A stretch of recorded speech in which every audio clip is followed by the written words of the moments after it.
இப்போ இருக்க 2K கிட்ஸுக்கெல்லாம் Sunday start ஆகிறதே afternoon 12க்கு மேலே தான். ஸ்ட்ரெயிட்டாக லஞ்ச் சாப்பிட போயிடுறாங்க.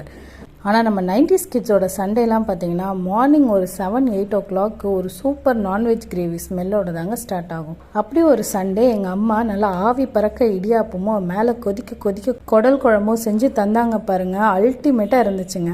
வாங்க அந்த குடல் குழம்பு எப்படி செய்கிறாங்கன்னு பார்க்கலாம்.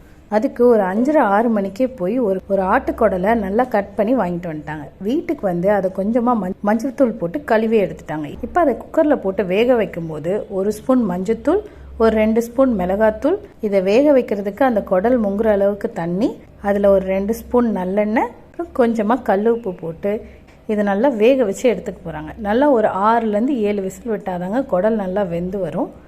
இப்போ இதை குக்கரில் க்ளோஸ் பண்ணி வச்சாச்சு. இப்போ இது ஒரு 5-6 விசில் வந்துடுச்சு. இப்போ இதை ஓப்பன் பண்ணாமல் அப்படியே எடுத்து சைடில் வச்சுக்கிறோம். இப்போ இந்த குடல் குழம்புக்கு ஒரு டேஸ்டியான மசாலா ஊற்றுவாங்க. அதுக்கு ஒரு தேங்காய் சில்லை சின்ன சின்னதாக கட் பண்ணி ஒரு 1/2 ஸ்பூன் சீரகம், 1/2 ஸ்பூன் சோம்பு, கொஞ்சமாக பொட்டுக்கடலை, கொஞ்சமாக முந்திரி இல்லைனா நீங்கள் வேர்க்கடலை கூட போட்டுக்கலாம். அப்புறம் 1 ஸ்பூன் கசகசா, அப்புறம் ஒரு 1/2 ஸ்பூன் மட்டும் மஞ்சத்தூள். இப்போ இது எல்லாத்தையும் நல்லா துருவுன மாதிரி அரைச்சி எடுத்துப்பாங்க. இப்போ இது கூட கறி மசாலா பொடி. இந்த கறி மசாலா பொடியை வீட்லேயே வறுத்து அரைச்ச வீடியோ ஆல்ரெடி நம்ம சேனலில் அப்லோட் பண்ணியிருக்கோம். லிங்கை டிஸ்கிரிப்ஷனில் கொடுக்குறோம், செக் பண்ணிக்கோங்க. இப்போ நம்ம தேவையான காரத்துக்கு 2லேருந்து 3 ஸ்பூன் அளவுக்கு போட்டுக்கலாம். இப்போ இதை தண்ணி ஊற்றி நல்லா நைஸாக அரைச்சி எடுத்துக்க போகிறாங்க. வேக வச்சிருந்த குடலும் ஃபுல்லாக ப்ரெஷர் போயிடுச்சு. பாருங்கள் எவ்வளோ நல்லா வெந்து விரிஞ்சு வந்திருக்குன்னு. இப்போ குழம்பு செய்ய ஸ்டார்ட் பண்ண போகிறாங்க. அதுவும் இந்த மண் சட்டியில் குடல் குழம்பு வைக்கிற டேஸ்ட்டே தனி டேஸ்ட்டுங்க. இப்போ அந்த மண் சட்டியில் ஒரு 2 ஸ்பூன் நல்லெண்ணெய் விட்டு 1 ஸ்பூன் சோம்பு, அந்த சோம்பு நல்லா வெடித்து வந்ததுக்கப்புறம் ஒரு 1/2 ஸ்பூன் சீரகம், அப்புறம் 1 ஸ்பூன் கடுகு உளுத்தம்பருப்பு. இந்த கடுகு உளுத்தம்பருப்பும் நல்லா வெடித்து வந்ததுக்கப்புறம் நல்ல சின்ன வெங்காயம். நான்வெஜ் கிரேவினாலே சின்ன வெங்காயம் தாங்க, அதோட டேஸ்ட்டே தனியாக இருக்கும். நீங்கள் பெரிய வெங்காயம் போட்டு செய்கிறவங்களா இருந்தால் சின்ன வெங்காயம் போட்டு ஒரு தடவையாக செஞ்சு பாருங்கள். அப்போ தான் உங்களோட டேஸ்ட் டிஃப்ரென்ஸ் தெரியும். நல்லா சின்ன வெங்காயம் ஒரு 10லேருந்து 12 சின்ன வெங்காயத்தை சின்ன சின்னதாக நறுக்கி கூட கொஞ்சம் கருவேப்பிலை போட்டு நல்லா வதக்கி விட்டுருக்காங்க. இப்போ இந்த வெங்காயம்லாம் நல்லா வதங்கினதுக்கப்புறம் இஞ்சி பூண்டு பேஸ்ட்டு ஒரு 8லேருந்து 10 பல்லு பூண்டு, ஒரு துண்டு இஞ்சி, 2 சேர்த்து ஒரு 50 கிராமாவது அரைச்சி இது கூட போட்டு நல்லா கிளறி விட்டுக்கிறாங்க. இப்போ அந்த இஞ்சி பூண்டு வாசனைலாம் போகிற அளவுக்கு வதக்கி விட்டுட்டு ஒரு தக்காளி. நான்வெஜ் குழம்புக்கு பொதுவாகவே எங்கள் வீட்டில் தக்காளி ரொம்ப ஆட் பண்ண மாட்டோம். ஒரு தக்காளி இல்லை அரை தக்காளி தான். தக்காளி நிறைய போட்டால் சிக்கன் மட்டனுக்குலாம் நல்லா இருக்காது. இப்போ இதுவும் போட்டு நல்லா வதக்குனதுக்கப்புறம் நம்ம வேக வச்சுருக்க குடல் குழம்பை ஃபுல்லாக போட்டுற வேண்டியதான். இப்போ இது எல்லாத்தையும் நல்லா கிளறி விட்டு நம்ம அரைச்சி வச்சுருந்த மசாலா அதையும் இது கூட போட்டுக்கலாம். இப்போ இது எல்லாத்தையும் நல்லா கிளறி விட்டு கொதிக்க விடணுங்க.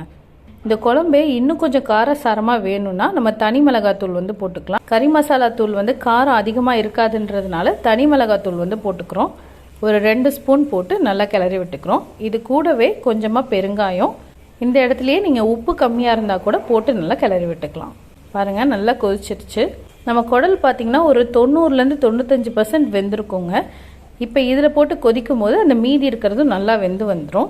இப்போ இதை லோ ஃப்ளேமில் வச்சு ஒரு 5லேருந்து 10 நிமிஷத்துக்கு கொதிக்க விடலாம். அப்போ தான் கட்டியாக வரும். அந்த குடல் குழம்பு கொதிக்கிறதுக்குள்ளே இடியாப்பத்தை செஞ்சிடலாம்.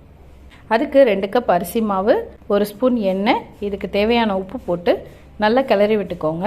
இப்போ இதில் மிதமான சூட்டில் இருக்கிற தண்ணி, ரொம்ப சுட சுட தண்ணி ஊற்றாமல் கைக்கு பொறுக்கிற சூட்டில் இருக்கிற தண்ணியை இது கூட ஊற்றி நல்லா மிக்ஸ் பண்ணிக்க போகிறோம்.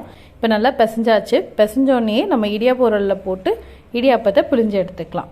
இடியாப்பம் வேகிறதுக்கு ரொம்பலாம் டைம் எடுத்துக்காது. இட்லியை விட சீக்கிரமாகவே வெந்துடும். அதனால் குடல் குழம்பு கொதிக்கிறதுக்குள்ளேயே இந்த இடியாப்பத்தை ஊற்றி வச்சுடுங்க.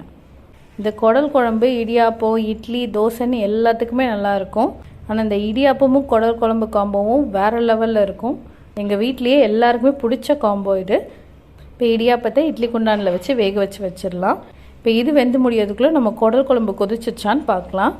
பாருங்கள் எண்ணெயெல்லாம் பிரிஞ்சு நல்லா கொதிச்சு வந்துருச்சு. இப்போ உள்ளே இருக்க அந்த குடலோடு நம்ம மசாலாலாம் எல்லாமே ஒட்டி வந்திருக்கான்னு பார்க்கணும். இப்போ கறி, அந்த குழம்பு எல்லாமே நல்லா வந்துடுச்சுங்க. இதில் கடைசியாக ஒரு ஸ்பூன் மட்டும் மிளகுத்தூள் போட்டுக்கிறோம். உங்களுக்கு வேணான்னா நீங்கள் அவாய்ட் பண்ணிக்கோங்க. இந்த மிளகுத்தூள் போட்டு சாப்பிட்ற டேஸ்ட் இன்னும் கொஞ்சம் டிஃப்ரெண்ட்டாக இருக்கும். எங்கள் வீட்டில் நாங்கள் கடைசியாக இந்த மிளகுத்தூள் மட்டும் இந்த குடல் குழம்புல போட்டு கிண்டி விட்டு இறக்கிடுவோம். அவ்வளோதான். நல்லா கொதிக்க கொதிக்க குடல் குழம்பு ரெடி ஆயிடுச்சுங்க. இதை அப்படியே ஆவி பறக்க பறக்க இருக்க இட்லிலையோ இடியாப்பத்துலையோ மேலே ஊற்றி அதை ஊற வச்சு சாப்பிட்டிங்கன்னா அவ்வளோ டேஸ்ட்டாக இருக்குங்க. இடியாப்பமும் ரெடி ஆயிடுச்சு. இந்த காம்பினேஷன் மட்டும் இல்லைங்க, இட்லி நாட்டுக்கோழி கிரேவி, இட்லி மீன் குழம்பு, தோசை மட்டன் குழம்பு, இந்த மாதிரி எந்த காம்பினேஷன்னாலுமே சண்டே பிரேக்ஃபாஸ்ட்டுக்கு சூப்பராக இருக்கும். இந்த எல்லா காம்பினேஷனுமே பார்க்குறதுக்கு நம்ம சேனலை சப்ஸ்கிரைப் பண்ணி வச்சுக்கோங்க. தேங்க்ஸ் ஃபார் வாட்சிங்.